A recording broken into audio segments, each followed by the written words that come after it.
Assalamualaikum warahmatullahi wabarakatuh. Alhamdulillahirabbil alamin wassalatu wassalamu ala mursalin wa ala alihi washabbihi ajmain. Amma ba'du. Hadirin yang berbahagia, perayaan Maulid merupakan bentuk kecintaan muslim pada insan yang paling mulia, paling utama, yakni baginda Rasulullah Sallallahu Alaihi Wasallam. Sebab beliau kita tahu bagaimana cara menyembah Allah, sebab beliau kita tahu bagaimana iman dan Islam, sebab beliau kita mengenal Al-Quran.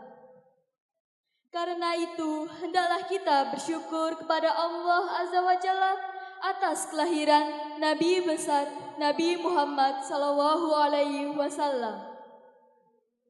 Hadirin yang dirahmati oleh Allah, sejenak izinkan kami menyapa kepada Habib Ahmad bin Muhammad Bafagi yang kita nantikan mauidhah hasanahnya, yang terhormat kepada Bapak Kepala Sekolah Bapak Andri Kusdarmanto MPD, yang kami hormati kepada Bapak Ibu Guru dan karyawan SMK Negeri 1 Malang, serta rekan-rekan yang berbahagia. Alhamdulillah, puji syukur kita ucapkan kehadirat Allah Subhanahu wa Ta'ala pada hari ini, Jumat 21 Oktober 2022. Kita bisa hadir bersama dalam rangka peringatan Maulid Nabi Muhammad Sallallahu Alaihi Wasallam. Allahumma sholli ala Sayyidina Muhammad wa ala ali Sayyidina Muhammad.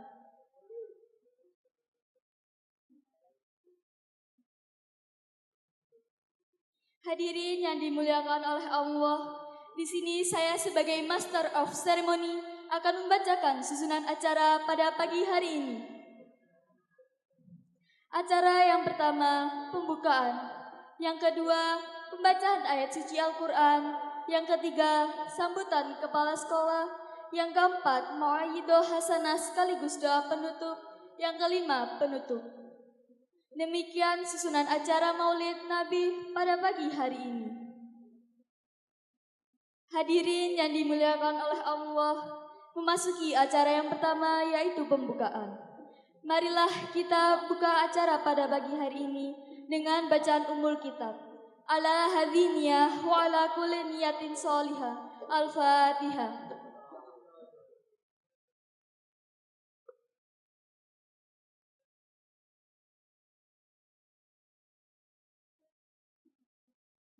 Disampaikan terima kasih. Memasuki acara yang kedua, pembacaan ayat suci Al-Quran yang akan dilantunkan oleh Saudari Lika Pristanti dari kelas 10 MPLB 2. Padanya kami persilahkan.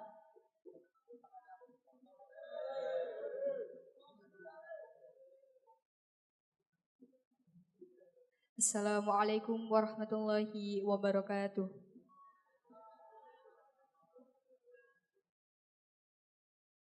A'udzu billahi minasyaitonir rajim.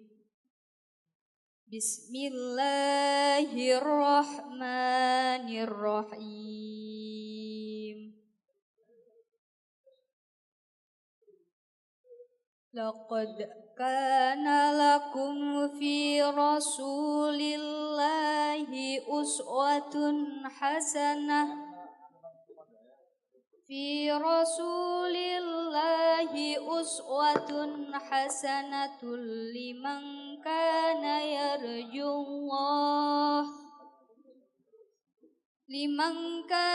yarjullaha wal yawmal akhir wa dzakarallaha katsira. Walamma ra'al mu'minuna al-ahzab qalu hadza ma wa'adana Allah wa rasuluhu wa sadaqallahu wa rasuluhu وصدق الله ورسوله وما زادهم إلا إيمانا وتسليما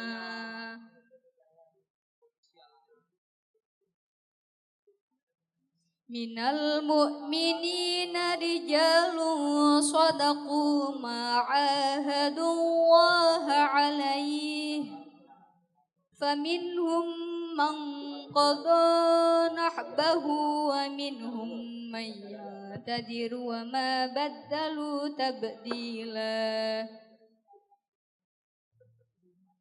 ليجزي الله الصادقين بصدقهم ويعذب المنافقين إن شاء أو يتوب عليهم إن الله كان غفورا رحيما. Wassalamualaikum warahmatullahi wabarakatuh.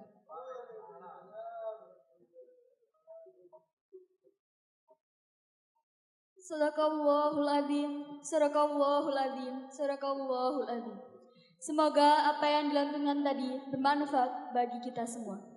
Kepada saudari Lika Pristanti dari kelas 10 MPLB 2, kami sampaikan terima kasih. Memasuki acara yang selanjutnya, sambutan Bapak Kepala Sekolah yang akan disampaikan Bapak Andri Kusdarmanto MPD. Kepada beliau kami persilahkan.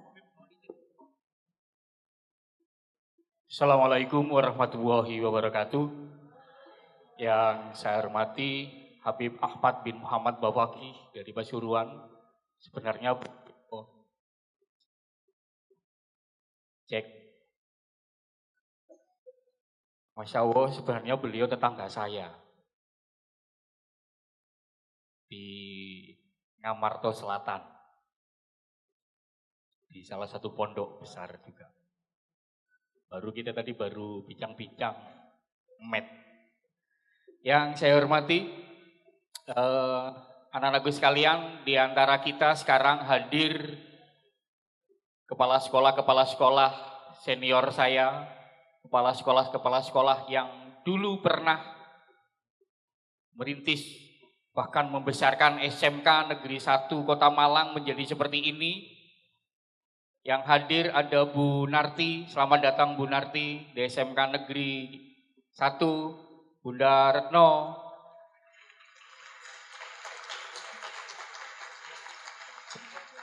Alhamdulillah senior-senior rawuh semuanya, ada beberapa yang izin karena kondisi kesehatan, jadi ada 5 kepala sekolah yang kita undang, ya, yang dulu pernah membesarkan SMK Negeri 1 Kota Malang ini menjadi seperti saat ini. Kemudian yang saya hormati Bapak dan Ibu guru SMK Negeri 1, dan yang saya banggakan anak-anakku sekalian. Perlu saya sampaikan Bib, ini baru 2/3 siswa kami Bib. Yang hadir di sini insya Allah sekitar 1.200. Dari total siswa kita 1.796. Yang kelas 12 atau sepertiganya sekarang sedang menjalankan PKL atau praktek kerja lapangan selama 6 bulan di industri-industri. Anak-anakku sekalian yang saya banggakan, yang sekarang hadir di majelis yang luar biasa ini, izinkan saya hanya ingin mengucapkan terima kasih. Yang pertama kepada anak-anakku IO yang luar biasa, anak-anak OSIS MPK yang sudah merancang acara ini sehingga acara ini bisa terselenggara dengan luar biasa. Bahkan mulai 1 pekan kemarin dalam rangka HUT sekolah kita yang ke-59, mungkin hari ini adalah puncaknya. Terima kasih juga kepada Bapak Ibu Guru. Selamat datang.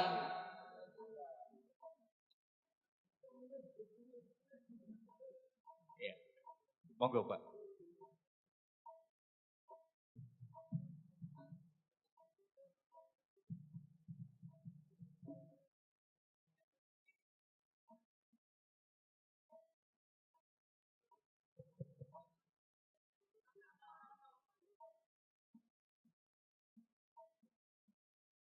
Selamat datang Pak Prapto, beliau juga mantan Kepala Sekolah SMK Negeri 1.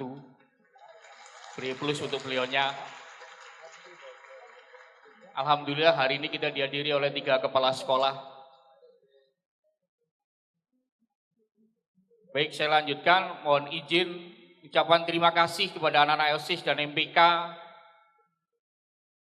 Kemudian kepada Laskar Masjid Rodoul Jannah yang luar biasa. Saya tahu persiapannya terakhir kemarin mungkin sampai jam 5 sore. Ya. Kemudian terima kasih yang tak hingga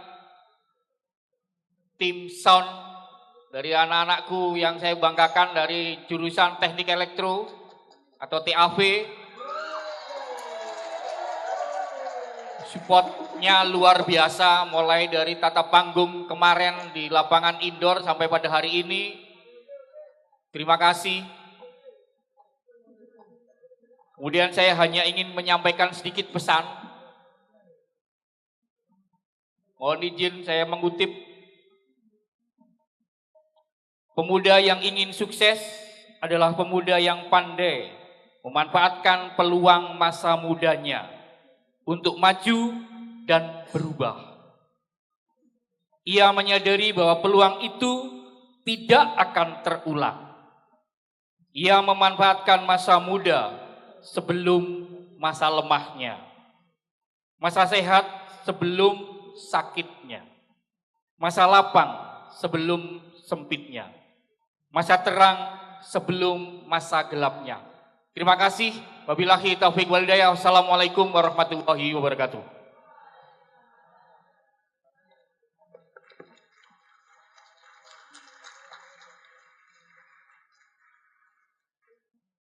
Kepada Bapak Andri Kusdarmanto MPD, kami sampaikan terima kasih. Memasuki acara selanjutnya, Mauidhah Hasanah, acara yang kita tunggu-tunggu.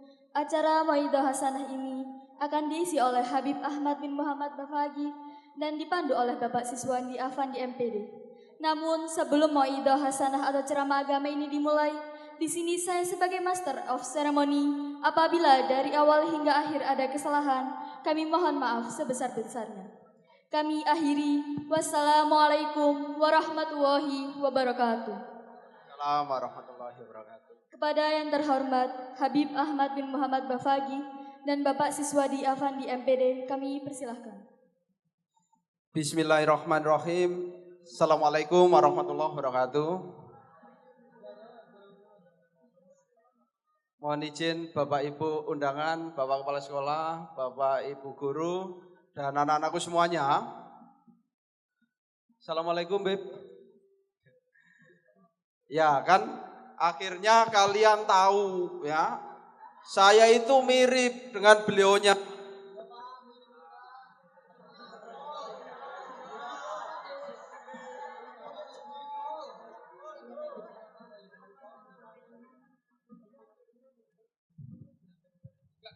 Ya, Beb ya. Kita kan saudara, Beb ya. Iya. Habib ini masih saudara saya. Ya meskipun agak jauh ya. Dari mbah saya yang bernama Nabi Adam. Ya, Nabi Adam, kalau Habib tembusnya di Nabi Muhammad, saya nggak tahu Nabi siapa itu ya. Nah, seperti itu. Baik, bismillah, alhamdulillah, la haula wala quwata illa billah, rabbis rohli sodri wa yassir li amri wa hlul 'uqdatam min lisani yafqahu qauli. Jamaah semuanya, pada pagi hari ini kita insya Allah dalam 1,5 jam ke depan akan tholabul ilmi dalam rangka peringatan Maulid Nabi Muhammad sallallahu alaihi wasallam 1444 Hijriah bersama Habib Ahmad bin Muhammad Bafagi. Sekali lagi Habib Ahmadnya ada di sini ya. Yang di sini bukan Habib tapi Syekh. Ya. Syekh Kidul. Ya, Habibnya di Syekh Lor. Ya, seperti itu. Baik, beliau adalah seorang alumni dari Darul Mustafa Yaman dan sekarang pengasuh Pondok Pesantren Dar Al-Faqih Pasuruan. Baik, biar tidak panjang lebar, nanti ada sesi tanya jawab, mudah-mudahan semuanya kebagian waktu untuk bertanya. Karena itu, sekarang mari kita dengarkan bersama. Tapi diam dulu ya, diam dulu. Saya masih mendengar suara. Ya, mari kita dengarkan bersama tausiah dari beliaunya. Kepada Habib Ahmad, saya persilakan. Terima kasih. Assalamualaikum warahmatullahi wabarakatuh. Wabarakatuh. Bismillahirrahmanirrahim. Alhamdulillahi rabbil alamin. Wassalatu wassalamu ala ashrafil anbiya'i wal mursalin. Sayyidina Muhammadin wa ala alihi wa sahbihi ajma'in. Subhanaka la ilma lana illa ma 'allamtana.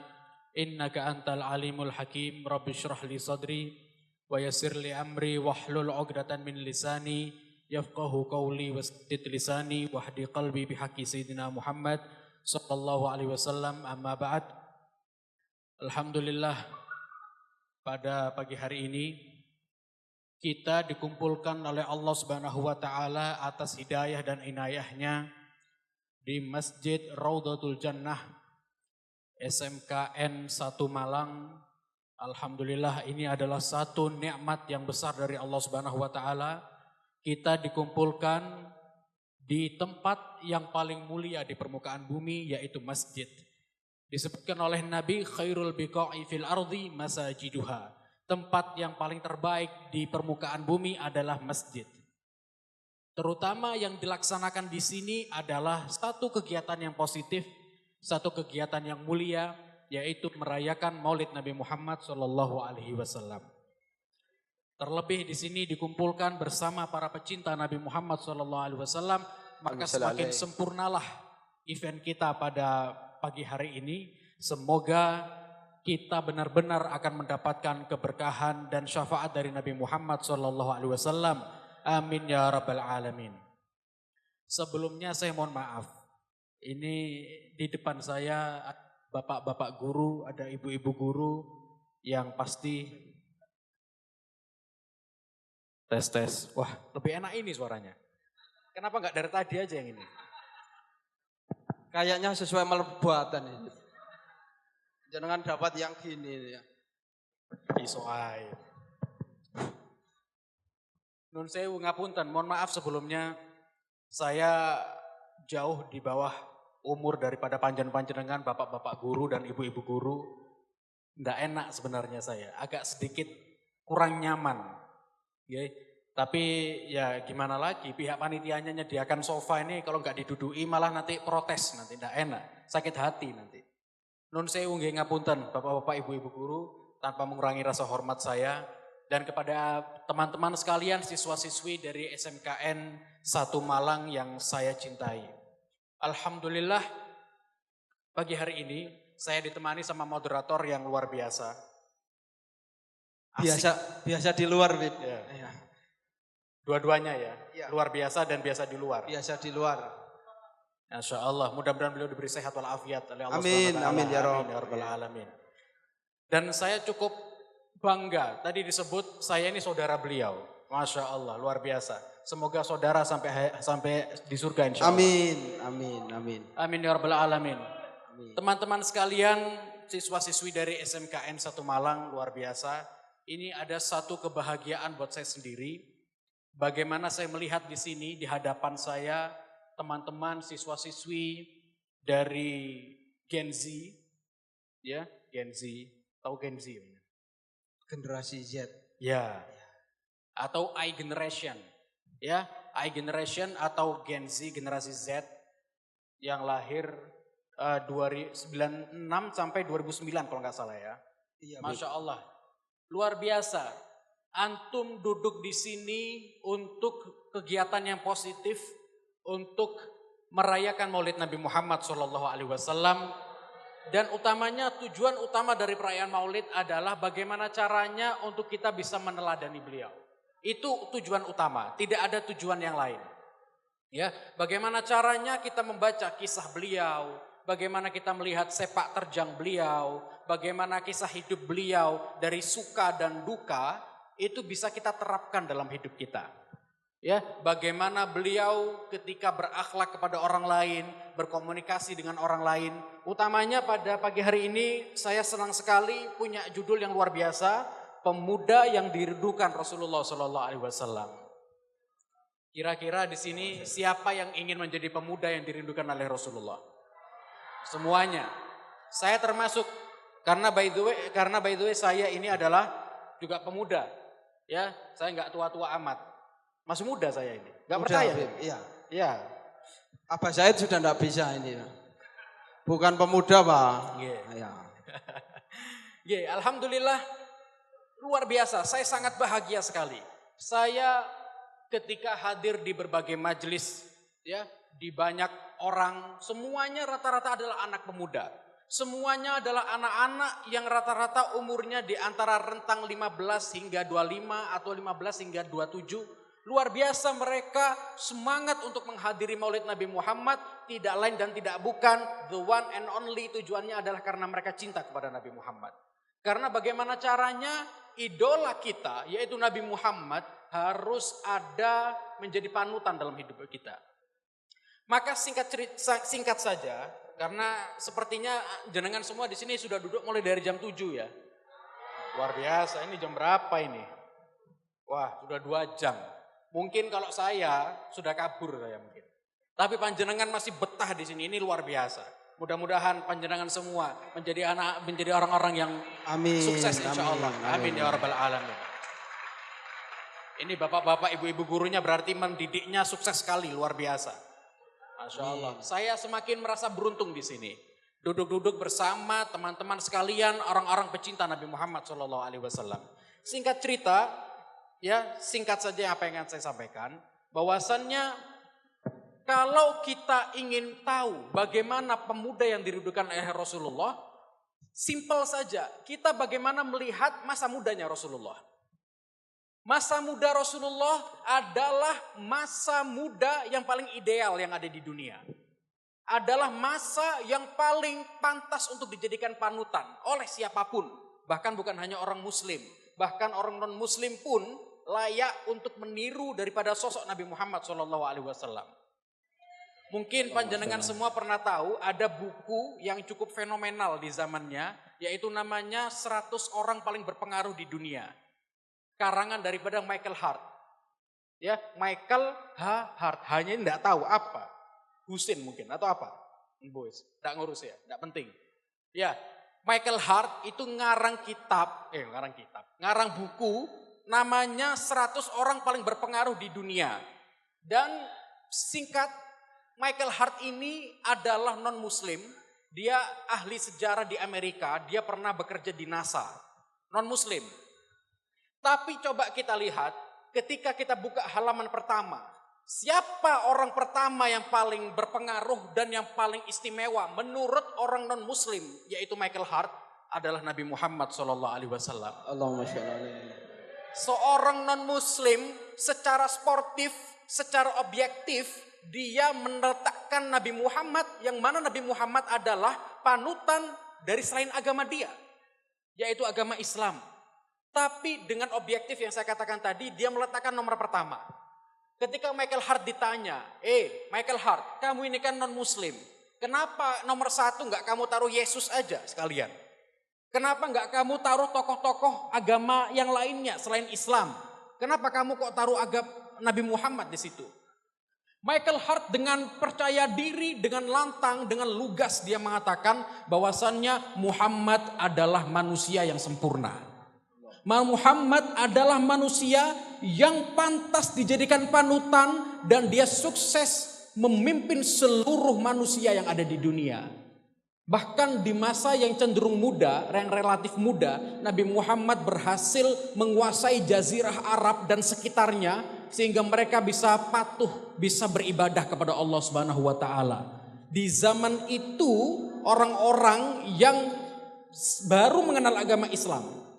Non sewu, kita para pendakwah, para kiai, para ulama, kalau dakwah di zaman sekarang tambah gampang. Soalnya mbah-mbah kita dulu terutama Wali Songo dan sebagainya, mereka sudah merintis.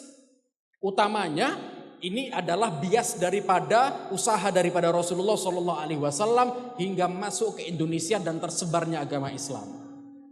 Michael Hart ketika ditanya, ada beberapa hal yang membuat saya meletakkan Nabi Muhammad nomor 1. Salah satunya adalah karena Nabi Muhammad itu adalah orang yang masa mudanya digunakan untuk hal-hal yang bermanfaat. Orang yang masa mudanya itu produktif.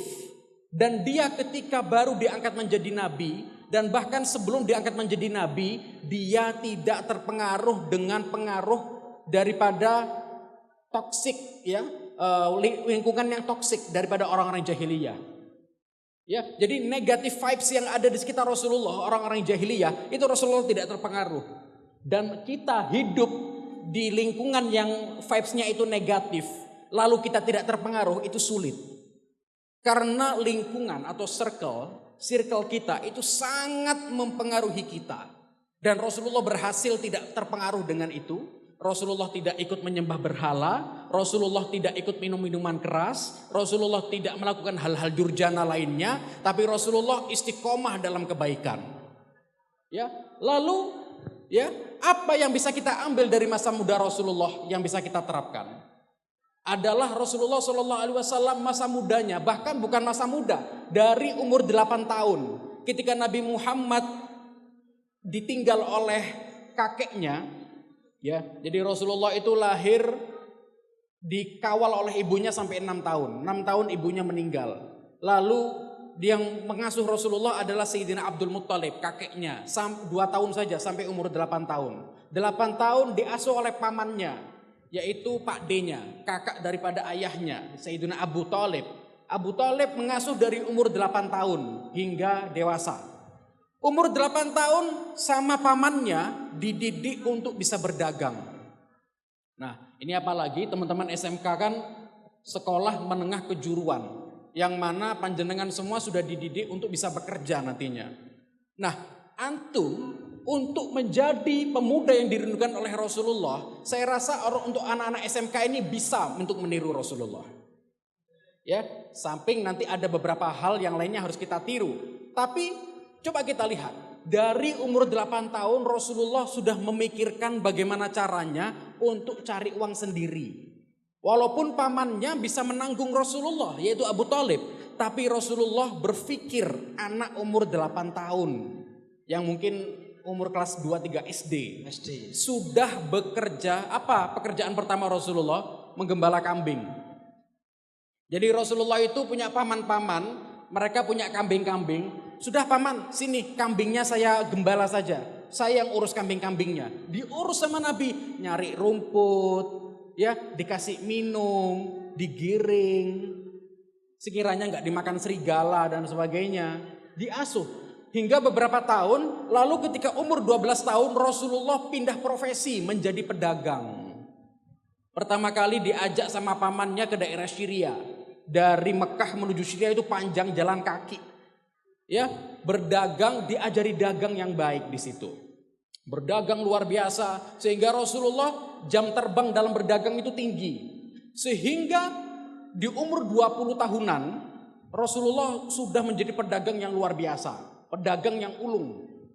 Sampai di umur 25 tahun Rasulullah mendapatkan tawaran dari seorang saudagar wanita yang saat itu berumur 40 tahun, ya, yaitu Sayyidatuna Khadijah binti Khuwailid Al-Kubra. Itu Khadijah binti Khuwailid itu wanita terkaya di Mekah. Bahkan dikatakan hampir setengah atau sepertiga dari kekayaan Mekah itu milik Sayyidatuna Khadijah. Dari berdagang, jadi saudagar kaya raya. Nah, Sayyidatuna Khadijah ini punya kendala, pegawai-pegawainya ini beberapa kurang jujur. Sehingga Sayyidatuna Khadijah ini mencari siapa yang jujur dan bisa menjalankan bisnis saya. Desas-desus, kabar angin, ada yang mengatakan, oh ya, di sana ada yang namanya Muhammad bin Abdullah, dia jujur, dia adalah pedagang yang luar biasa. Oke, disewa sama Sayyidatuna Khadijah, disewa menjadi pedagang, dikawal oleh namanya Safinah. oleh pengawal dari Khadijah untuk diajak ke daerah Syam untuk berdagang. Subhanallah, Rasulullah itu berdagang dengan jujur, dengan profesional, tidak curang, tidak mengurangi timbangan dan sebagainya, sehingga mendapatkan keuntungan yang di luar ekspektasi daripada Sayyidatuna Khadijah.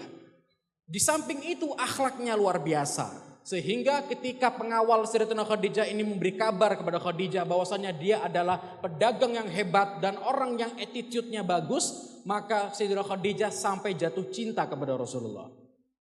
Ya, jadi simpelnya adalah masa muda Rasulullah itu adalah orang yang soleh, orang yang baik, yang hidupnya selalu positif, tidak pernah zalim kepada orang, tidak pernah menganiaya orang, selalu berakhlak kepada orang lain, ya, tidak pernah melakukan hal-hal yang kotor, melakukan hal-hal yang buruk, ya. Salah satunya adalah yang luar biasa, Rasulullah itu adalah pemuda yang produktif. Dan saya rasa teman-teman SMK, siswa-siswi SMK semuanya bisa produktif, ya, bisa produktif sebagaimana yang telah dilakukan oleh Rasulullah SAW. Yang terpenting adalah antum mau kerja dimanapun, tetap yang harus dibawa adalah bekal ilmu agama. Mau jadi apapun, mau jadi polisi, mau jadi dokter, mau jadi apapun. Mau jadi apapun, profesi apapun, selama kita punya landasan ilmu agama, maka dia akan aman-aman saja. Silahkan. Yang penting jadi polisi, polisi yang soleh. Jadi dokter, dokter yang soleh. Jadi pengusaha, pengusaha yang soleh. Ya, begitu juga wanita-wanita menjadi wanita karir, silahkan. Sebagaimana saya ceritakan tadi, Sayyidatuna Khadijah itu wanita, mulai dari muda sampai tua jadi saudagar kaya raya.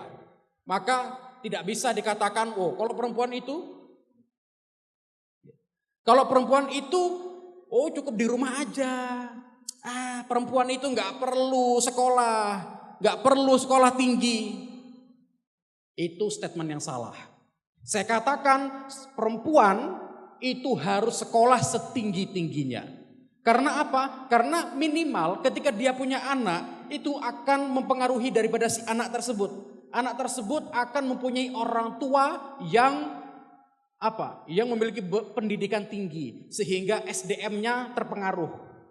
Sumber daya manusianya kepada anaknya itu terbiaskan kepada anaknya sehingga jadi anak yang berkualitas tinggi. Tinggal nanti diajarkan ilmu agama. Maka silahkan adik-adik siswi-siswi dan juga adik-adik daripada siswa bekerja dimanapun dan jadilah panutan Anda semua adalah Rasulullah SAW. Menjadi pemuda yang berakhlak baik, menjadi pemuda yang berilmu agama, lalu yang ketiga adalah produktif. Disebutkan dalam hadis Nabi, innallaha ahabba rajulan idza amila amalan ayutqinahu. Allah Subhanahu wa taala itu suka kepada seorang pemuda yang ketika dia bekerja totalitas. Rasulullah itu bagaimana Rasulullah bekerja? Totalitas dalam berdagang, dalam hal apapun.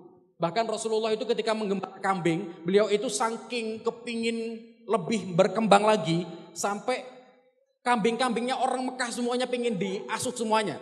Kepingin digembala semua sama Rasulullah. Berdagang luar biasa. Begitu juga dalam hadis Nabi, Allah suka kepada seorang hamba yang ketika bekerja secara totalitas. Maka silakan adik-adik sekalian bekerja dimanapun yang halal, yang baik. Lalu penting adalah ilmu agama. Dan panutannya adalah Rasulullah Sallallahu Alaihi Wasallam. Maka sesuai dengan tema, insya Allah akan menjadi pemuda-pemudi yang dirindukan oleh Rasulullah Sallallahu Alaihi Wasallam. Tidak terlalu panjang lebar. Mungkin adik-adik sekalian ini saya nggak kepingin satu arah saja. Saya kepingin ada interaksi kepada teman-teman sekalian. Ya, silahkan yang mau ada tanya jawab, saya kembalikan kepada moderator. Baik, jadi singkat ceritanya, bagaimana karakter atau sifat baik yang ada di diri Rasulullah itu kita implementasikan dalam kehidupan. Gitu, Bim. Ya. Baik, semuanya. Sekarang adalah sesi interaktif atau tanya jawab.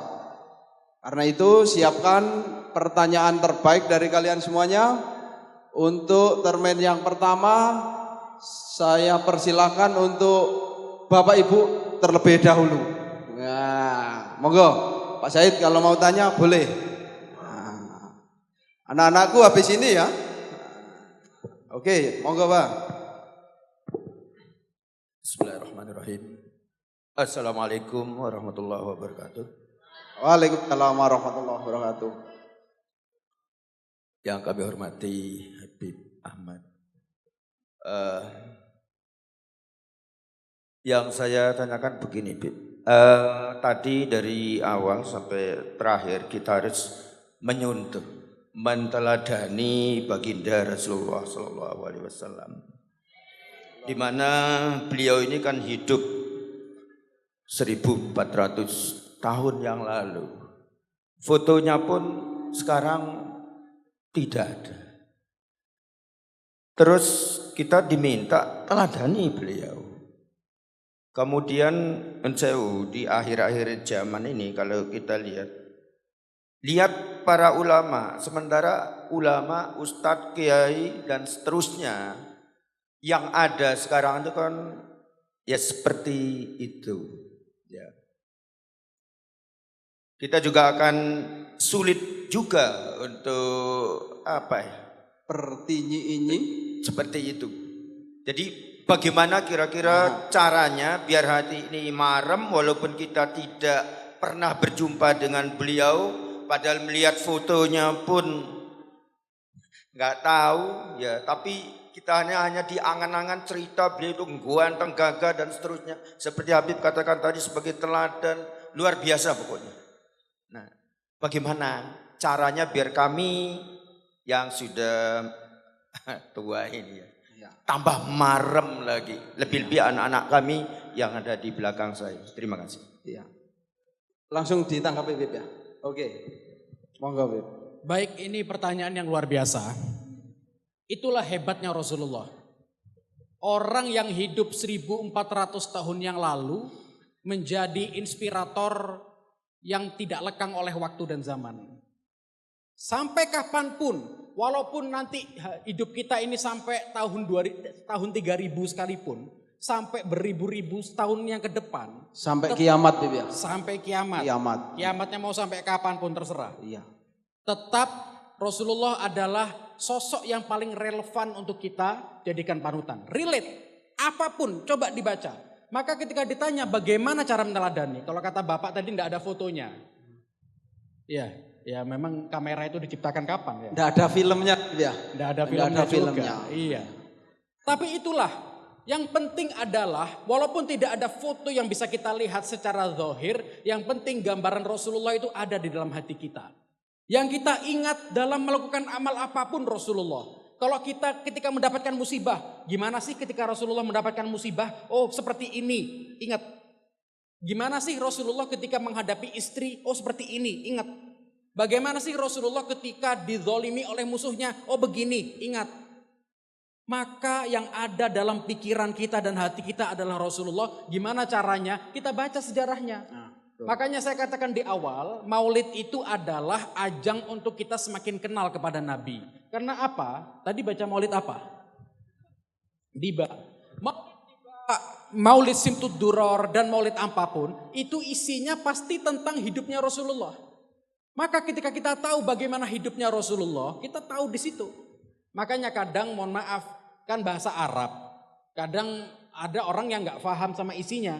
Makanya saya sarankan kalau baca maulid itu sambil dibaca terjemahannya. Jadi biar kita tahu, biar kita mendapatkan esensi dari maulid itu sendiri. Inti dari maulid adalah kita tahu isi dari apa pembacaan maulid. Di situ kita lihat akhlak Rasul, bagaimana beliau bergaul dan sebagainya. Maka kita lihat dari masa muda ada, dari ketika beliau dewasa ada, masa tuanya ada, semua ada.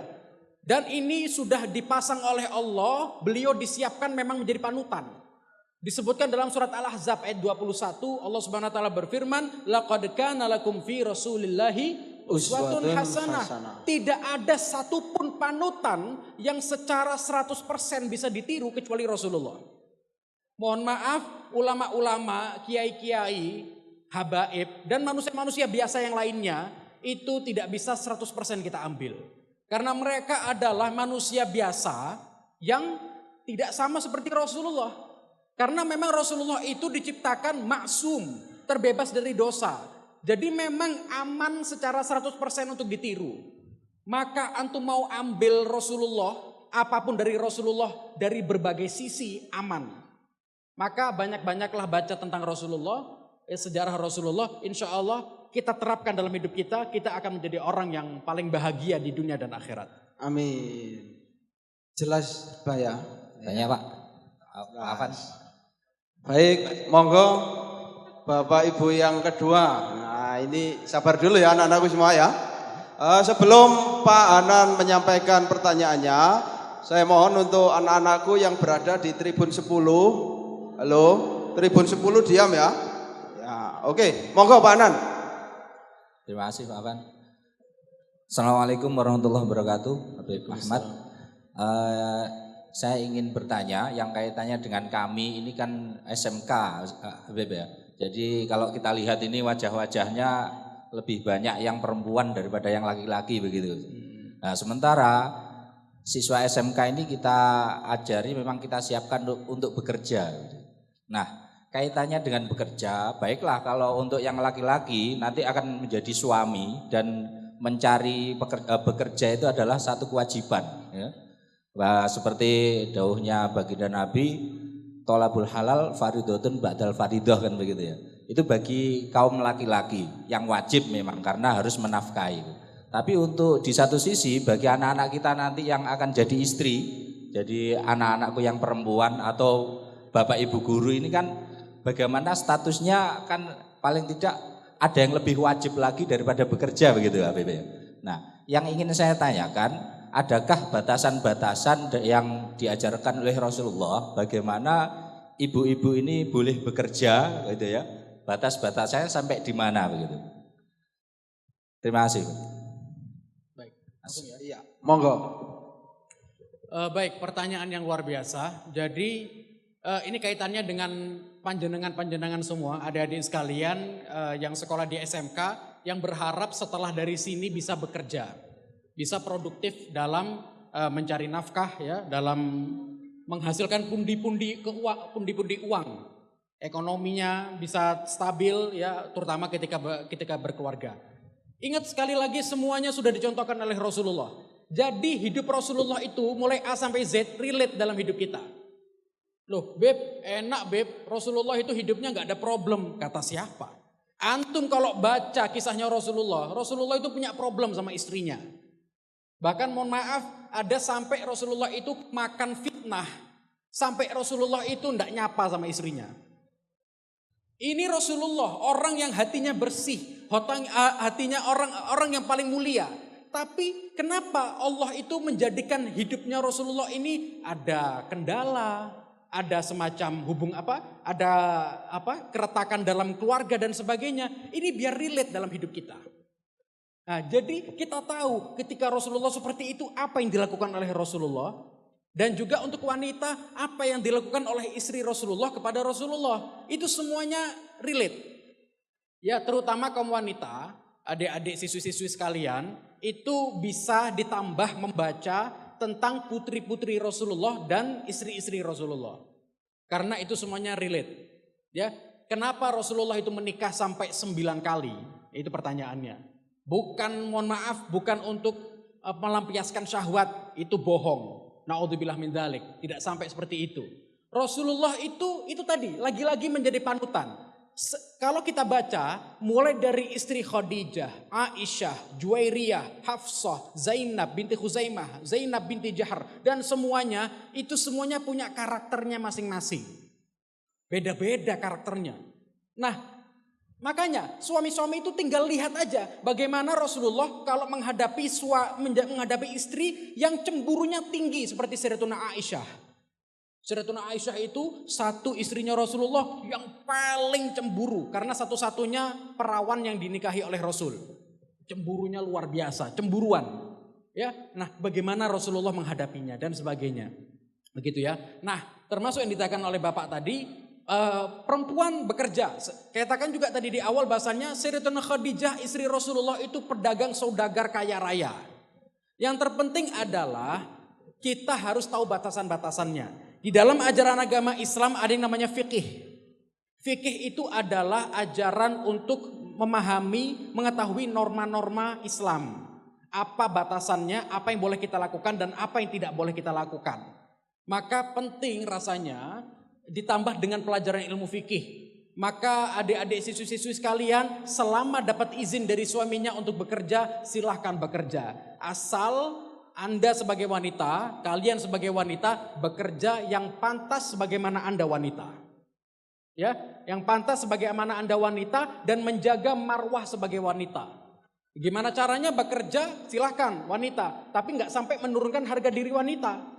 Harus terhormat dan tetap bagaimanapun taat sama suami. Tetap pencari nafkah utama adalah suami. Istri silahkan pakai uangnya sendiri. Ya, suami pun akhirnya tetap juga memberikan hartanya itu nafkahnya kepada istri. Wah, jadi istri itu untung banyak itu, luar biasa. Ya. Dan istri nggak wajib ngasih uangnya itu ke suami, suami wajib ngasih ke istri. Nah, maka silahkan sudah kerja yang baik, yang halal, ya, tetap dengan modal ilmu agama yang baik. Istilahnya uang suami itu uang istri, Bib ya. Kalau uang istri ya uang istri sendiri, gitu ya. Oh iya. Jadi yang penting tidak menabrak batasan syariat gitu, Bib ya. Saya di sini lebih memihak kepada wanita, soalnya tadi bilang soalnya banyak wanita di sini, enggak enak saya. Iya, Bib. Mayoritas soalnya. Iya, nanti kalau di demo bahaya nanti. Dekat di sana saya. Bisa turunkan Habib Ahmad itu ya. Iya. Padahal kita bisa turun sendiri ya. Iya. Baik, sekarang gantian anak-anakku semua silahkan acungkan tangan. Minta tolong mbaknya yang di tribun 3. Ya, minta tolong Mas, itu Mas. Oh, tanya juga. Oh ya wis, ayo duluan. Dibuka maskernya enggak apa-apa. Iya, tadi sudah tak tulisi di depan virus dilarang masuk. Aman, ya. Ayo. Namanya siapa dulu, Mas?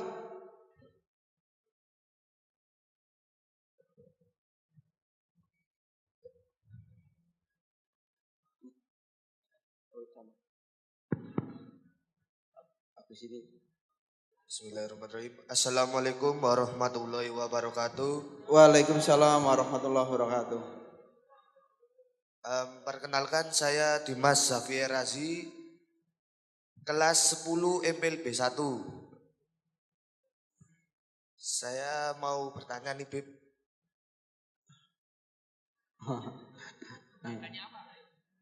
Tarik napas dulu, Mas. Iya. Nah.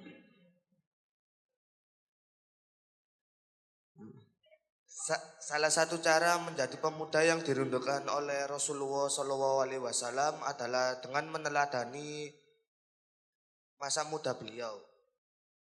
Salah satunya adalah tidak terpengaruh oleh lingkungan yang toksik. Nah, bagaimana sih caranya kita agar tidak terpengaruh oleh lingkungan toksik seperti yang diajarkan oleh Rasulullah SAW. Mungkin itu aja. Itu aja, Mas. Toksik itu apa, Mas? Ya, Mas. Racun, Mas ya? Iya. Itu toksin. Itu toksin, Mas, ya. Kalau toksit itu ya tok itu ngeduk pintu, sit itu duduk. Ya, berarti ngeduk pintu sambil duduk ya. Iya. Monggo Bib dijelaskan, Bib. Baik, ini salah satu pertanyaan yang paling banyak ditanya. Ketika saya di Instagram meladeni banyak pertanyaan, salah satu problem yang paling bermasalah bagi anak muda adalah circle. Adalah lingkungan, utamanya yang toksik. Ya, utamanya lingkungan yang buruk. Rasulullah SAW, beliau itu memang hidup di zaman jahiliyah. Jahiliyah itu artinya apa? Kebodohan. Yang belum tersebar agama Islam. Yang semuanya itu mereka minum minuman keras, tidak ada hukum. Mereka bebas melakukan hal durjana apapun.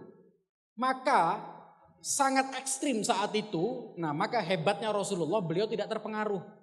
Nah, tapi kita bisa bisa kita samakan dengan keadaan kita sekarang, memang beda. Bedanya apa? Zaman Rasulullah tidak setoksik zaman sekarang. Karena sekarang alhamdulillah Islam sudah tersebar, majelis-majelis sholawat, majelis-majelis maulid sudah di mana-mana. Ya, kadang-kadang di kampung-kampung sudah ada pengajian, istighosah, tahlil dan sebagainya. Itu luar biasa. Ya, itu sudah luar biasa. Maka yang terpenting adalah utamanya anak-anak muda. Gimana caranya ada self control? Ada usaha untuk mengontrol diri, gimana caranya agar tidak terpengaruh dengan toksik yang lain, pengaruh toksik yang lain. Utamanya adalah, ini yang paling banyak diremehkan. Gak perlu lingkungan itu tidak hanya di lingkungan yang secara jelas saja, secara nyata saja, tapi di media sosial pun bisa. Ya, ketika Anda terbiasa melihat hal-hal yang toksik di media sosial dan Anda serius melihatnya, apalagi Anda adalah golongan orang-orang yang akhirnya terpengaruh dengan itu, innalillahi wa inna ilaihi rajiun. Itu musibah. Musibah. Ya, sehingga kita apa? Ada pengaruh toksik, ya, ada gosip artis. Ini siapa di sini suka lihat gosip artis? Apa lambe-lambe itu? Tidak ada kayaknya. Nah, jangan, ini di masjid apalagi ya. Iya. Nggak perlu ngerasani apa-apa. Iya. Tapi ini relate karena subhanallah nggak tahu kenapa teman-teman saya ini ngefollow lambe-lambe itu. Lambe turah, Bib ya. Oh, disebut akhirnya ya. Kadung wis. Keceplosan, Bib. Iya wis, kadung Iya. wis. Sebenarnya saya ngomong lambe aja udah paham semuanya. Iya. Maksud saya tadi tidak ada yang enggak gitu loh. Iya. Serius, kalau kalian masih follow itu, inisial L itu tadi, ya, lalu Anda masih mengikuti berita-beritanya, Anda kena pengaruh toksik. Segera unfollow. Unfollow, wajib. Wajib. Mending follow antum, mending follow Instagramnya jenengan. Iya. Nggak ada toksik-toksiknya. Orang soleh, orang baik, luar biasa. Oh, nggak punya Instagram? Nggak punya, Bib. Ini orang benar-benar soleh. Di zaman sekarang nggak punya Instagram. Bukan soleh, Bib, gaptek. Oh. Luar biasa. Iya. Itu ya. Yang terpenting adalah gimana caranya kita punya prinsip. Kita punya prinsip, saya kepingin jadi orang baik, saya nggak mau terpengaruh dengan teman-teman saya.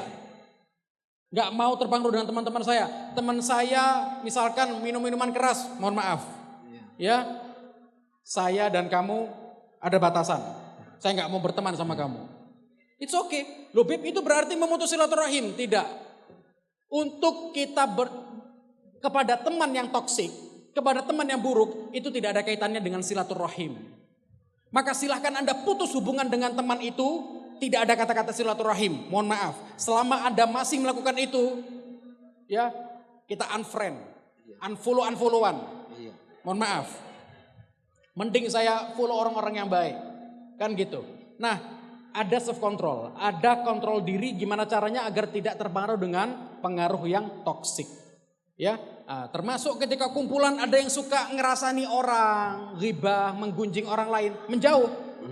Karena apa? Mohon maaf. Termasuk ketika nongkrong di media sosial atau dimanapun, yang paling rawan itu adalah ngerasani. Ngerasani itu apa? Definisi ngerasani itu adalah menyebut keburukan orang lain yang walaupun itu benar dan orang itu tidak suka ketika disebut daripada keburukan tersebut. Ya, maka ketika Anda ikut-ikut soal artis-artis yang mohon maaf yang KDRT dan sebagainya, itu naudzubillah min dzalik, hati-hati. KDRW. Nggak usah disebut namanya, mohon maaf. KDRW. Iya. KDRW. Oh, tingkatannya lebih tinggi ya, Ya, daripada KDRT. betul. Ya, seperti itu. Apa kata beliau sudah? Ya. KDRW. Iya, wis. Gitu Mas ya? Nggak tanya lagi Mas. Kalau saya tanya lagi, bagaimana Bib untuk menghadirkan self control? Gitu. Iya Bib ya? Iya. Betul. Iya. Dijelaskan apa tanyaan yang lain ini? Oh iya itu Mbak yang belakang. Ayo silakan. Minta tolong Mas, itu digeser mic-nya. Nanti pertanyaan yang beruntung akan dapat hadiah ya. Iya, hadiahnya wedang hadiahnya, jahe saya ya. Iya, Hadiah- satu saja. hadiahnya umroh. Umroh bersama, ketemu langsung kumpul di Masjidil Haram. Ya, umroh bayar masing-masing. Iya, siap. Ya, silakan. Assalamualaikum warahmatullahi wabarakatuh. Waalaikumsalam warahmatullahi wabarakatuh. Perkenalkan, saya Nadia Syafira Putri dari 10 MPLB 2. Izin bertanya. Iya, jadi gini kan sesuai temanya pemuda yang dirindukan Rasulullah SAW. Nah, ini misal kita mau istiqomah buat selalu beribadah, menjauhi larangannya, tapi ketika sudah niat untuk beribadah, kita malah kehilangan nikmat ibadah. Itu gimana cara mengatasinya? Takutnya istidraj. Apa hilang? Diulang nikmat, ya? Hilang nikmat ibadah. Jangan kenceng-kenceng, pelan-pelan. Iya. Tiba-tiba kehilangan nikmat ibadah, kayak males. Terus kalau meninggalkan sholat itu kayak nggak ada beban gitu. Oh iya, kehilangan semangat, Bib. Iya. Gitu ya? Iya. Oh iya. Monggo, Bib. Ya. Allah itu sangat mengapresiasi proses perubahan seorang hamba. Proses perbaikan seorang hamba atau proses hijrahnya seorang hamba itu Allah hargai, Allah apresiasi. Maka ketika kita ingin untuk berubah menjadi baik, nah maka yang sering saya jawab ketika saya ditanya di Instagram dan sebagainya, Bib apa tips istiqomah? Nah maka kan jawabannya kan istiqomah nih. Ya gimana caranya biar kita bisa terus melakukan amal baik, beribadah dan sebagainya. Salah satunya adalah yang saya katakan, lakukan ibadah tersebut step by step, sedikit demi sedikit. Ya, jangan terlalu menggebu-gebu untuk melakukan ibadah yang banyak. Karena apa? Begini, misalkan saya mau istiqomah sholat duha setiap hari 8 rakaat. Karena yang paling afdal sholat duha itu 8 rakaat. 8 rakaat. Udah, karena kita baru awal-awal nyoba, 8 rakaat itu cukup berat. Berat, Bib. Cukup berat. Iya. Nah, maka untuk awal-awal Anda ingin menjadi istiqomah dalam itu, jangan langsung 8 rakaat. Karena apa? Karena Anda kalau coba 8 rakaat, sedangkan itu berat, saya jamin, nggak sampai seminggu, bolong sudah. Bolong. Nggak nyambung lagi. Berat. Satu rakaat dulu, Bib ya? Iya, maka Satu. gimana caranya? Caranya adalah coba sehari 2 rakaat dulu. Oh iya, 2. 1 rakaat. 2, Bib ya? Belum nemu saya, ada sholat duha 1 rakaat. Iya. Ya. Ya, sholat duha 2 rakaat dulu. 2 rakaat dulu, 2 rakaat selesai. Nanti kalau ngerasa 2 rakaat ini enteng, enak, gampang, tambah lagi 4. Nambah lagi 2 lagi, 4. 4, enteng, 6. Naik lagi terus, proses. Karena apa? Kalau kita terus menggebu-gebu di awal, loyo. Makanya ada stretching. Semacam kalau kita atlet itu ada stretching. Ada semacam kita pemanasan. Pemanasan itu ya enggak kayak kita nge-gym loh. Nge-gym itu kan coba, wah saya kuat. Apa? 50 kilo. Kecil. Langsung 50. Iya kuat. Tapi coba gimana keadaanmu habis itu? Langsung kemeng enggak karu-karuan sampai kate puklek tangannya. Habis itu kapok lagi. Ya coba. Makanya penting adanya penonton gym itu apa namanya? Instruktur. Iya. Jenengan instruktur bukan? Wah, seperti instruktur gym jenengan. Ya. Instruktur itu ibarat guru kita. Ayo ya, kamu gini dulu. Diarahkan. Oh ya, 2 kilo aja dulu. 2 kilo. Berjalan berapa minggu, naik 5 kilo. Begitu juga kita gambarkan sebagaimana ibadah. Maka ibadah santai saja. Jangan akhirnya down. Waduh, saya ini malas ibadah, berarti saya ini tidak diterima oleh Allah. Berarti saya ini adalah manusia yang gagal. Itu terlalu overthinking. Nah, itu permasalahannya anak muda sekarang itu terlalu overthinking. Jangan. Allah Subhanahu wa taala itu sudah ngasih motivasinya dalam ayat Al-Qur'an. Apa Allah mengatakan? Ya ayyuhalladzina amanu, ya ayyuhalladzina asrafu ala anfusihim la taqnatu min rahmatillah. Wahai hamba-hambaku yang melampaui batas atas dirinya sendiri. Atau kalau bahasa terjemah kerennya adalah wahai hamba-hambaku yang suka overthinking. La taqnatu min rahmatillah. Jangan putus asa dari rahmat Allah. kalian itu punya Tuhan yang kasih sayangnya itu tidak ada yang menandingi. Kalian mau sedosa apapun, sebesar apapun dosa kalian, tetap tempat kembali kalian adalah Allah. Allah tetap menerima kalian dalam keadaan apapun. Tetap menerima taubat kalian, walaupun kalian jatuh, malas ibadah, kembali lagi. Malas lagi, kembali lagi. Malas, kembali lagi. Makanya penting kita ini punya dasar ilmu agama, ya, dan lingkungan yang baik. Makanya ini saran saya, adik-adik sekalian punya minimal satu teman yang punya ilmu agama, yang suka menasihati kita. Jadi kalau kita lagi down, lagi malas ibadah, ngasih tahu temannya. Kamu jangan malas, sudah gini, itu penting. Jadi tadi kan kita bahas tentang lingkungan toksik. Maka pentingnya, kebaliknya adalah kita pentingnya punya lingkungan yang non toksik. Kita punya teman yang baik yang bisa mengarahkan kita. Itu penting. Ya. Iya. Gitu ya. Mungkin ada lanjutannya, Mbak yang bertanya. Jadi kalau boleh saya tambahkan itu termasuk acara kita sekarang ini, Bib ya, dalam rangka ngecas biar semangat beribadah. Betul. Ya. Jadi mungkin itu ya. Lanjut untuk penanya berikutnya. Ya, silakan. Ya. Mic-nya minta tolong. Ya, sudah. Oke. Sebut nama. Perkenalkan, nama saya adalah Vanessa Putri dari kelas 11 BRTL 1. MPLB lagi. BRTL. Oh, BRTL. Ya. Bagaimana cara didekatkan dengan jodoh kita? Aku ora krungu iku mang apa iku? Jangan pura-pura gak denger jenengan. Enggak denger saya, Beb. Iya. Diulang. Pelan-pelan. Bagaimana cara didekatkan dengan jodoh kita? Oh, itu toh. Bagaimana mendekatkan jodoh, Bib? Ya, jodoh.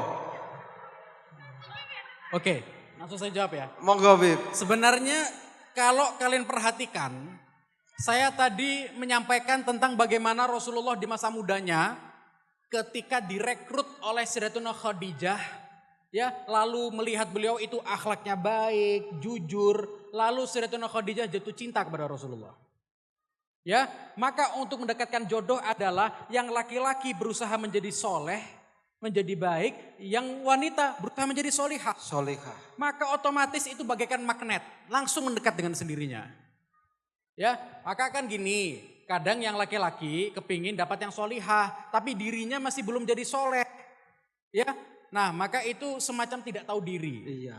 Karena apa? Yang solihah seleranya itu yang soleh. Yang soleh seleranya yang solihah. Jadi memantaskan diri dulu gitu. Memantaskan diri, oh, mantap. Iya. Ini saya tahu aslinya ini tak niat bertanya, Bib. Nyindir Pak Torik. Asli ini ya. Pak Torik kok belum ketemu jodoh gitu ya? Iya. Ya wis enggak apa-apa. Pak Torik segera ditindaklanjuti. Ya. Baik. Pertanyaan berikutnya. Sudah terjawab. Apa masih kurang? Kurang apa? Kurang apa katanya? Kurang banyak. Lumayan katanya, Beb. Lumayan. Iya. Tapi yang penting begini. Yang pasti selain kita berusaha untuk memperbaiki diri tadi saya katakan, harus juga ada usaha. Jadi sebenarnya usaha itu laki-laki, maka laki-laki itu harus peka.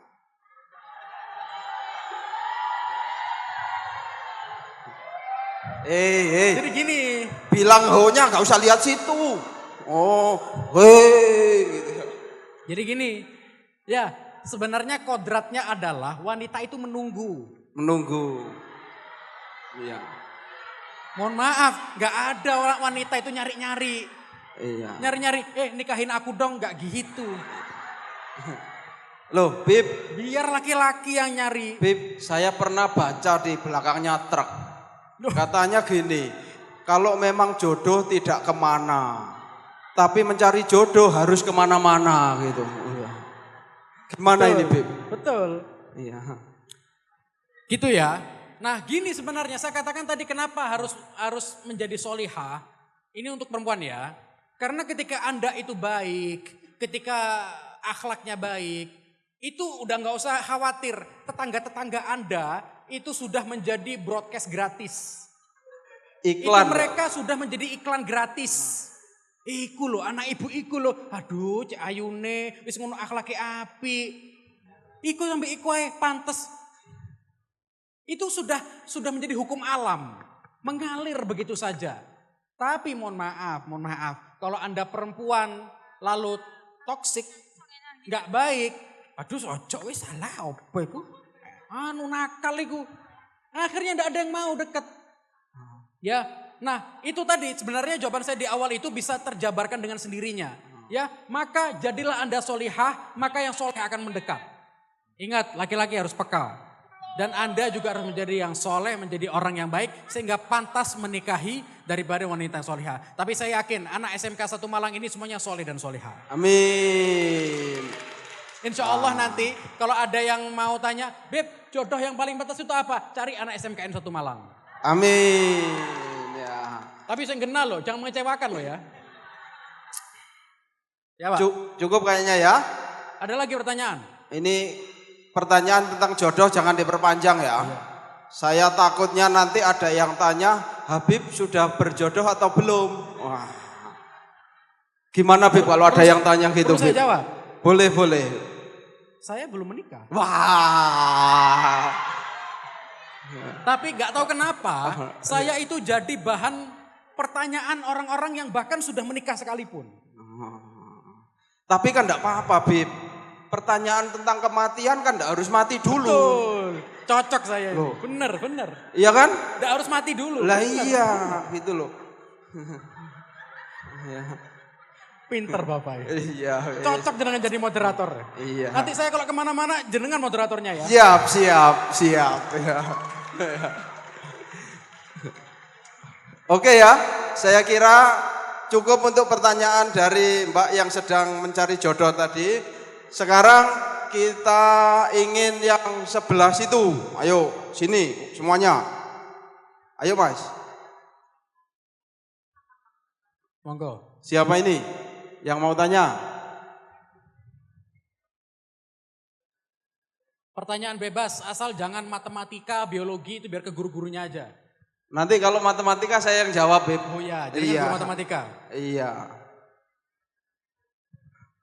Ayo. Ya, silakan. Ya. Oh, ini. Pinjem mic-nya. Ayo, Mas. Bismillahirrahmanirrahim. Assalamualaikum warahmatullahi wabarakatuh. Sebelumnya terima kasih atas kesempatan yang telah diberikan. Perkenalkan, nama saya David Marta Saputra dari kelas 11 AK1. Saya mohon izin bertanya, Bib.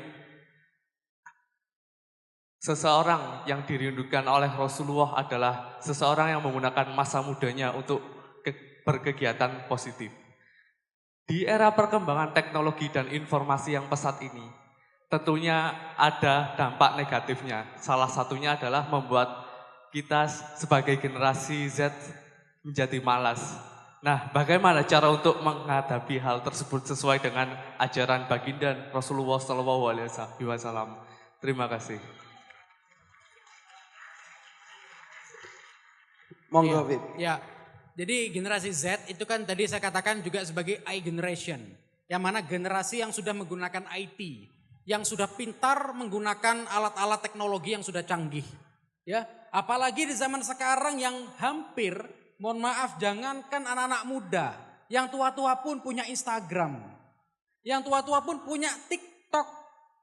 Ya, luar biasa. Saking sudah sangat meluasnya daripada, benar-benar ini era digital. Yang semua orang sudah menggunakan media sosial dan sebagainya. Terutama anak muda yang Gen Z tadi, memang adalah menjadi tantangan besar.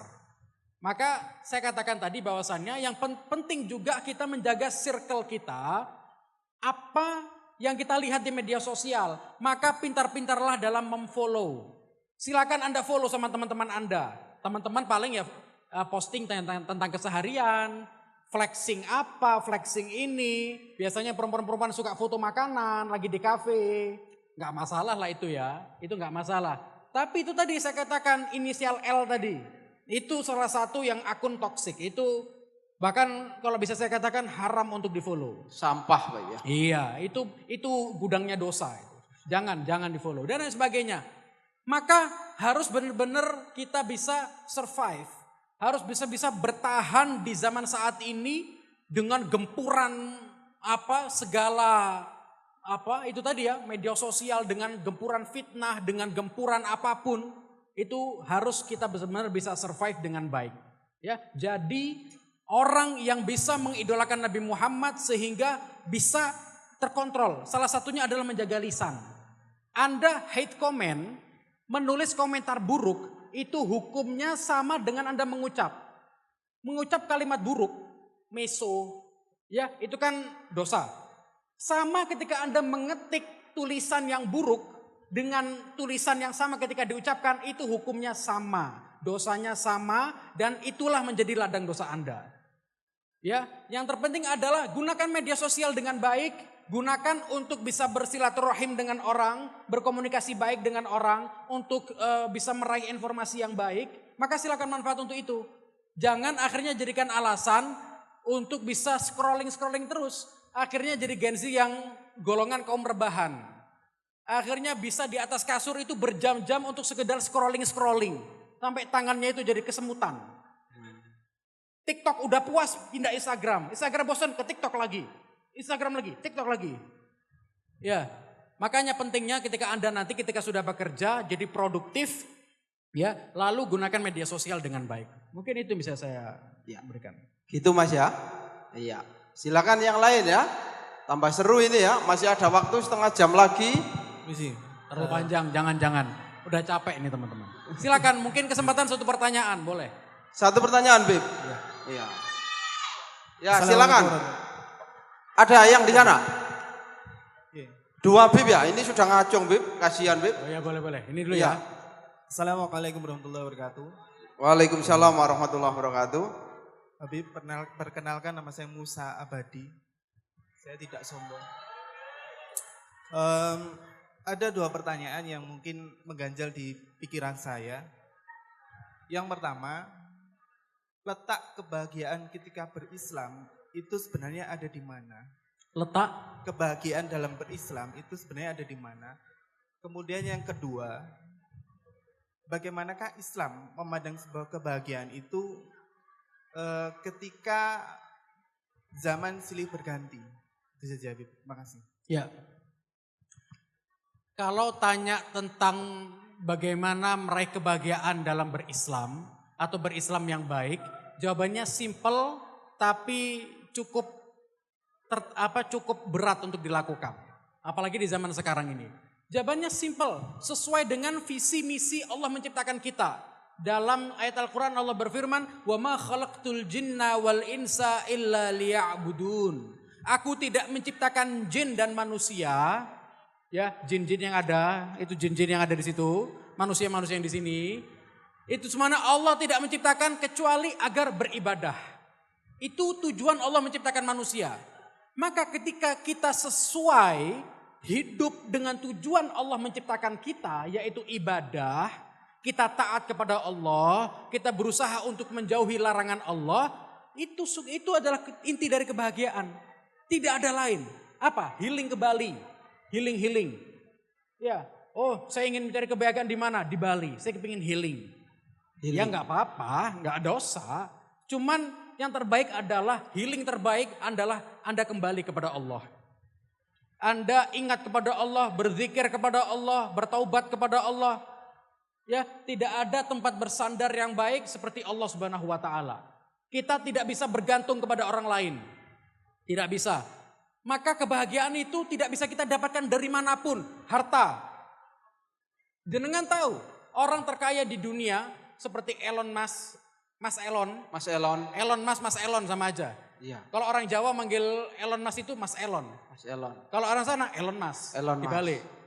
Ya, orang terkaya di dunia, saya kepingin tanya, dijamin, dia bahagia enggak hidupnya? Sumpek uripe, megang ribuan triliun, gawe apa? Akhirnya nganggur-nganggur beli Twitter, moro ndak sido. Linglung uripe. Hidupnya linglung, beli ini beli itu ndak ono gunane. Harta bukan sumber kebahagiaan. Apapun, refreshing, oke, mungkin ada, tapi itu bukan sumber kebahagiaan. Bahkan kita tidak bisa mendapatkan kebahagiaan dari orang lain. Sebaik-baiknya orang, mereka bukan tempat bersandar yang baik. Mereka bukan tempat kembali kita. Bahkan mohon maaf, orang tua yang bisa kita katakan orang yang paling menyayangi kita. Berapa banyak orang tua yang menelantarkan anaknya tidak disekolahkan, anaknya nggak diajari agama. Maka saya tanya, itu benar-benar cinta enggak orang tuanya? Padahal seharusnya dia bisa berusaha untuk cari nafkah biar anaknya sekolah, biar anaknya bisa belajar ilmu agama. Lalu ketika orang tuanya tidak peduli, ketika orang tuanya menelantarkan, saya tidak yakin dia akan cinta 100% kepada anaknya. Ini pakai tolak ukur orang tua yang kita katakan orang yang paling mencintai kita. Maka sekali lagi tidak ada manusia tempat kita bersandar, tidak ada. Kita tidak boleh bergantung kepada manusia manapun. Tempat bergantung kita hanya kepada Allah Subhanahu wa taala. Maka kebahagiaan sejati adalah kita dapatkan ketika kita kembali kepada Allah. Apapun masalah hidupmu, ya, tempatnya adalah ketika kamu bersujud kepada Allah Subhanahu wa taala. Lagi-lagi tempatnya adalah sejadah. Tempat kita bersujud kepada Allah, kita curhat kepada Allah, kita nangis di hadapan Allah untuk kita menghapus dosa-dosa kita, sehingga di situ adalah titik kebahagiaannya. Ya, simple tapi memang nggak gampang. Ya, simple kan, cuma itu aja. Tapi kita perlu benar-benar bertahan dengan itu. Ya, ada pertanyaan lagi? Itu tadi. Ya, satu lagi ya. Oke, terakhir. Pertanyaan terakhir dari Mbak yang pakai baju putih. Silakan minta tolong mic-nya digeser ke belakang. Oh, ini juga tanya. Ada lagi, Bib. Enggak apa-apa ya. Nah, ayo. Ya, gantian ya. Berdiri. Berdiri. Ya, silakan.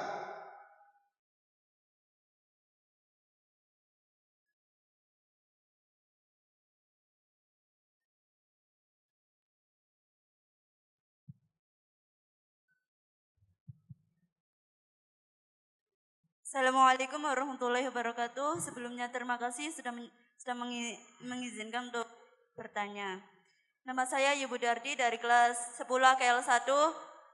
Mau bertanya bagaimana cara agar meletakkan cinta dan kerinduan kepada Rasulullah yang utama di hati kita. Karena kan sekarang banyak nih pemuda yang memikirkan cinta dan kehidupannya pun menjadi berantakan karena urusan cinta. Jadi gimana sih cara agar menjadi pemuda yang dimabuk cinta kepada baginda Nabi Muhammad dan tidak mengharapkan cinta tidak mengharapkan cinta dan kerinduan kepada baginda Nabi Muhammad. Terima kasih. Assalamualaikum. Oke, bagus berarti pertanyaannya ya, luar biasa. Hidup kita tidak bisa dipisahkan dengan cinta. Pasti kita akan mencintai sesuatu ataupun seseorang. Karena Allah Allah sebagai pencipta dan menciptakan manusia itu punya nafsu, punya syahwat, punya hati, dan di situ ada cinta. Ya, lalu Allah itu makanya kenapa Allah menyiapkan satu sosok yang paling pantas dicintai, yaitu Rasulullah SAW. Ketika Anda mencontoh Rasulullah, saya katakan tadi segala sisi aman untuk ditiru dan dicintai, apapun. Dari kesehariannya, dari akhlaknya, dari bagaimana beliau, hal apapun bisa ditiru. Ya, nah maka yang paling pantas adalah Rasulullah. Maka ketika dari kecil, bahkan dari muda juga, dididik untuk bisa mengenal Rasulullah, akhirnya mencintai Rasulullah, aman. Karena apa? Kita ini kan cenderung mencintai seseorang yang ada kelebihan dalam dirinya. Kelebihan masing-masing. Ada orang yang cukup mencintai karena fisiknya bagus. Hanya karena ganteng, hanya karena cantik cukup. Walaupun dia toksik, walaupun dia ahli maksiat, yang penting dia cantik, aku cinta mati sama dia. Orang cenderungnya macam-macam. Yang penting ada kelebihan. Gak mungkin saya cinta kepada dia karena dia ahli maksiat. Gak mungkin. Saya cinta kepada dia karena dia suka membunuh orang. Gak mungkin. Pasti ada kelebihan kan. Kelebihan apapun itu masing-masing orang. Nah, kenyataannya Allah menciptakan segala sisi kelebihan itu ada dalam diri Rasulullah. Ganteng. Ya cuman sayangnya kata bapak tadi tidak ada fotonya ya. Coba jenengan punya fotonya Rasulullah, waduh. Tambah tidak karu-karuan. Apa? Opa-opa Korea. Tidak ada apa-apanya. Ya, tidak ada apa-apanya dibanding Rasulullah SAW. Orang yang paling ganteng sedunia sekalipun, tidak ada apa-apanya dibanding Rasulullah SAW. Mungkin dari segi wajah kita tidak melihat langsung, tapi diceritakan bagaimana kesempurnaan wajah Rasulullah, bagaimana kesempurnaan fisiknya, ya, kemudian bagaimana attitude-nya dan sebagainya. Itu seharusnya cukup untuk akhirnya menjadikan cinta terbesar kita hanya untuk Rasulullah. Bahkan Rasulullah mengatakan, la yu'minu ahadukum hatta akuna ahab ilaihi min waladihi wa walidihi wa nasi ajma'in atau kama qala. Tidak sempurna iman kalian atau kalian tidak sempurna dalam berislam ketika kecuali kalian menjadikan aku yang paling kalian cintai dari anak kalian, dari orang tua kalian dan seluruh manusia. Apalagi sekedar suami istri. Bahkan dari anak orang tua pun Nabi Muhammad harus nomor 1. Karena yang paling pantas dicintai dari kalangan manusia hanya Rasulullah SAW. Maka silahkan, memang kodratnya manusia itu mencintai satu sama yang lain. Laki-laki suka sama perempuan, perempuan suka sama laki-laki. Tapi tetap ingat, yang penting saya katakan tadi harus dilandasi ilmu agama dan meneladani dari hidupnya Rasulullah. Biar keluarga Anda, cinta Anda menjadi cinta yang suci. Menjadi cinta yang sesuai dengan jalannya Rasulullah SAW sehingga bisa baik. Kurang lebih begitu. Iya. Bahkan melebihi cinta terhadap diri sendiri. Betul. Bahkan dirinya sendiri dan kepada siapapun. Iya. Gitu ya. Jadi termasuk nanti sampai di rumah langsung semua yang menjadi kebiasaan Rasulullah itu dipraktekkan. Nah, jadi kayak kalian menyukai idola, biasanya kan ditiru ya.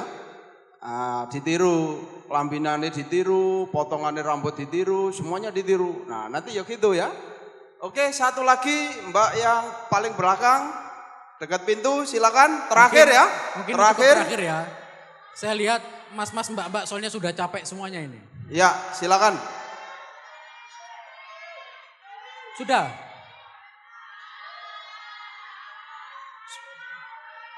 Sudah kan? Mau ngomong. Loh, katanya cinta Rasulullah kok teriak-teriak. Iya, sudah. Habis ini selesai.